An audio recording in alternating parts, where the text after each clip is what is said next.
pray there, except that we have to understand the conditions in which a Muslim goes to Al-Masjid Al-Aqsa. There are many days in Ramadan, in the holy month of Ramadan, in which Muslims who are over the age of 45 are forbidden from coming to Al-Masjid Al-Aqsa.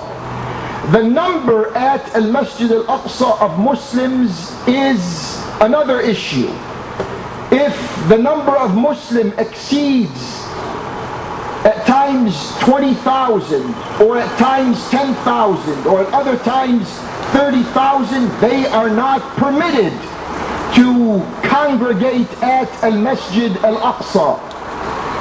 There are instances in which individuals, only because they are suspected, not going through a legal system or because there is evidence for doing so, just because they are suspected, they are told, you cannot proceed by the occupation forces around Al-Masjid Al-Aqsa, you cannot proceed to pray there.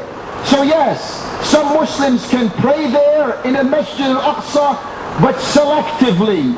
Other Muslims are denied from being there deliberately.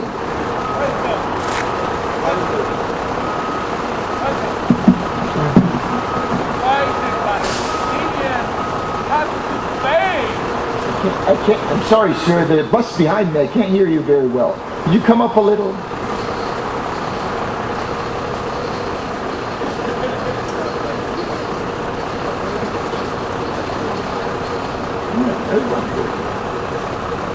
Thank you for your words. My question is, why in your mind Palestinian people had to pay for crimes they did not commit in Europe? Why these people have been selected to pay for something they have not done?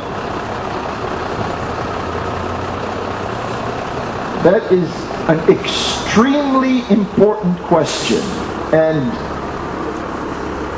the reason I gave my presentation and the reason I continue to speak this way everywhere and anywhere I go is those who are Zionist Israelis refuse to give us an answer on that question.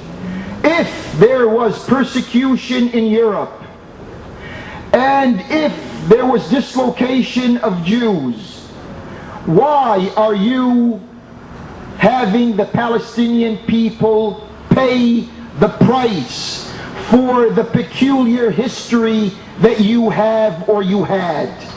That is a question that remains unanswered, and the answer should come from those who are of the Jewish faith and are affiliated to the Zionist establishment in the Holy Land. And if we don't have an answer from you, as I said in the presentation, we can get somewhere if there is interaction, if there are answers and explanations.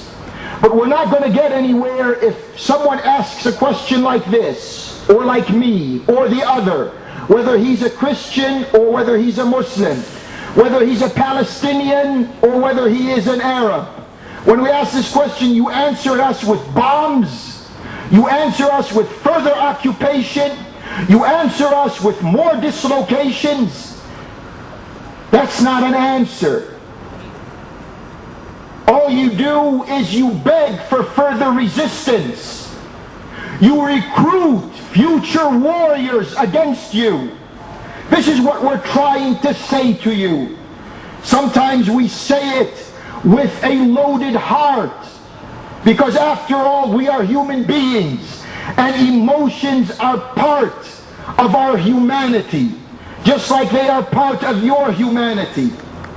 So overlook the emotional content and zero in on the rational content and produce an answer and an explanation, not a bomb and a bullet. Thank you very much, everyone, for coming out. Just a few announcements. If you look behind you, you'll see white flags and black flags. They represent the number of Israeli and Palestinian children that have been killed in the conflict as a result of the atrocities committed in the Holy Land. If you look up above the stairs, I'm sure you can't miss it, we have our wall. It's basically a mock wall, representative of the apartheid wall in the Holy Land, and check that out for more information.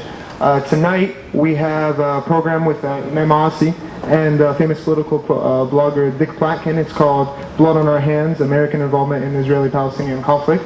So we hope to see you all there. Greet you all again with this undergirding of peace. Assalamu alaikum wa rahmatullahi wa barakatuh. If you have any further questions, please come down and speak personally.